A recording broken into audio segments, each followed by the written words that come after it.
Salam sejahtera bagi Bapak, Ibu, Saudara yang terkasih. Sungguh luar biasa penyertaan Tuhan dalam sepanjang kehidupan kita, terkhususkan untuk kesempatan yang indah untuk hari ini. Kita boleh kembali diperjumpakan dalam renungan harian Senin 8 Agustus 2022. Mari kita bersama berdoa.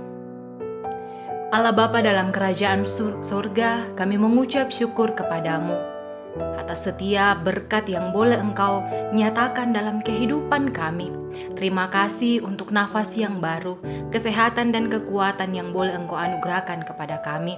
Kami akan bersama merenungkan firman-Mu untuk menuntun kami menjalani kehidupan kami. Biarlah kuasa Roh Kudus akan menolong kami untuk memahami firman ini dan boleh kami lakukan dalam kehidupan kami. Inilah doa kami di dalam nama Yesus Kristus, itulah Tuhan dan Juru Selamat kami. Amin. Mari Bapak, Ibu, Saudara yang kekasih, kita membuka Alkitab kita dari Kitab 2 Tawarit, pasal 33 ayat 10 sampai ayatnya yang ke-20. Firman Tuhan. Kemudian berfirmanlah Tuhan kepada Manasye dan rakyatnya, tetapi mereka tidak menghiraukannya. Oleh sebab itu Tuhan mendatangkan kepada mereka panglima-panglima tentara Raja Asyur yang menangkap Manasye dengan kaitan, membelenggunya dengan rantai tembaga dan membawanya ke Babel. Dalam keadaan yang terdesak ini, ia berusaha melunakkan hati Tuhan Allahnya. Ia sangat merendahkan diri di hadapan Allah nenek moyangnya dan berdoa kepadanya. Maka Tuhan mengabulkan doanya dan mendengarkan permohonannya.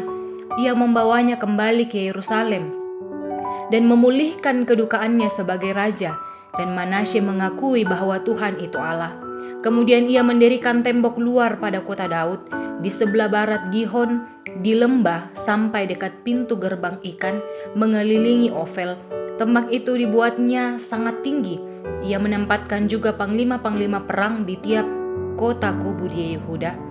Ia menjauhkan allah-allah asing dan berhala dari rumah Tuhan, juga segala mezbah yang didirikannya di atas gunung rumah Tuhan dan di Yerusalem, dan membuangnya keluar kota. Ia menegakkan kembali mezbah Tuhan, mempersembahkan korban keselamatan dan korban syukur di atasnya. Mereka menyerukan Yehuda untuk beribadah kepada Tuhan Allah Israel. Walaupun demikian, rakyat masih mempersembahkan korban di bukit-bukit pengorbanan, tetapi hanya kepada Tuhan Allah mereka. Selebihnya dari riwayat Manasye, doanya kepada Allahnya dan ucapan-ucapan para pelihat yang berkata-kata kepadanya dengan nama Tuhan Allah Israel. Sesungguhnya semuanya itu terdapat dalam riwayat raja-raja Israel, doanya dan pengabulan doanya, segala dosa dan ketidaksetiaannya, semua tempat di mana ia telah membangun bukit-bukit pengorbanan, serta mendirikan tiang-tiang berhala dan patung-patung sebelum ia merendahkan diri. Sesungguhnya semuanya itu tertulis dalam riwayat para pelihat. Kemudian Manasye mendapat perhentian bersama-sama dengan nenek moyangnya, dan ia dikuburkan di dalam istananya. Maka Amon anaknya menjadi raja menggantikan dia.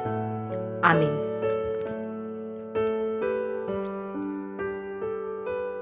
Bapak, Ibu, Saudara yang terkasih, tema perenungan kita pada pagi hari ini adalah jangan menunggu ditegur Tuhan.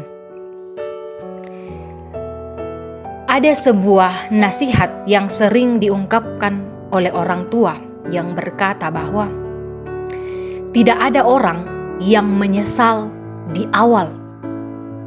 Oleh karena itu, kita sebaiknya melakukan sesuatu itu lebih baik dipikirkan dengan matang sebelum kita melakukannya. Sebelum kita menyesal, maka tentunya kita harus memikirkan terlebih dahulu sebelum kita melakukan sesuatu.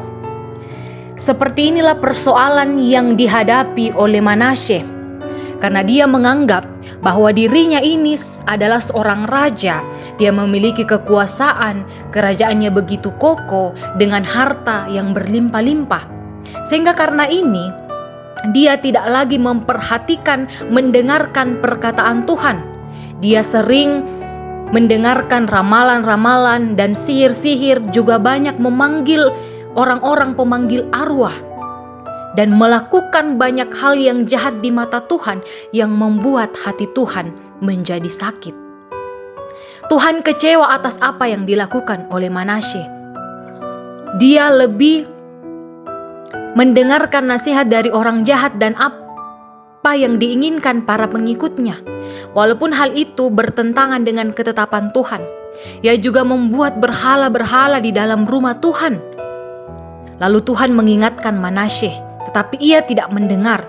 Oleh karena itu Tuhan mendatangkan para panglima-panglima raja Asyur dan menangkap Manasye dengan kaitan-kaitan, membelenggunya dengan rantai tembaga dan membawanya ke Babel.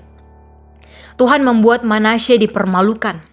Ketika Manasye dalam keputusasaan, kemudian ia datang kepada Tuhan dan merendahkan dirinya di hadapan Tuhan. Kemudian Tuhan menunjukkan kasih setianya yang luar biasa dan melepaskan Manasye dan orang Israel dari Raja Asyur. Akhirnya Raja Manasye ini menjadi berbalik kembali kepada Tuhan, melakukan apa yang benar di mata Tuhan. Oleh karena itu, Bapak, Ibu, Saudara yang kekasih, ketika kita masih tetap senantiasa mengabaikan perintah Tuhan, mari kita kembali merenungkannya serta melakukan pertobatan. Karena Tuhan pasti akan menghukum orang-orang yang bersalah, yang terus mengeraskan hatinya. Jangan menunggu sampai Tuhan menegur, menghukum, baru kita sadar dan bertobat. Percayalah Bapak, Ibu, Saudara yang kekasih, sungguh Tuhan penuh kasih untuk mengampuni umat-Nya. Amin. Mari kita berdoa. Kami mengucap syukur kepadamu Tuhan, Engkau sungguh baik dalam kehidupan kami. Engkau begitu penuh dengan kasih yang tidak terbatas. Kami menyadari kami tidak berdaya tanpa Engkau Tuhan. Kami tidak dapat melakukan apa-apa tanpa Engkau. Sekiranya firman-Mu hari ini boleh menuntun, menguatkan iman kami, agar boleh menjalani kehidupan ini, agar kami boleh tetap senantiasa mengarahkan hati dan pikiran kami untuk tetap senantiasa melakukan apa yang sesuai dan seturut dengan kehendak-Mu. Engkau senantiasa memberkati umat-Mu. Bagi mereka yang sudah lanjut usia, Engkau senantiasa memberikan kekuatan, kesabaran dan sukacita bagi mereka. Berkati setiap pekerjaan umat-Mu, biarlah mereka tetap senantiasa mengalami sukacita untuk mengerjakan setiap pekerjaan yang Engkau percayakan kepada mereka.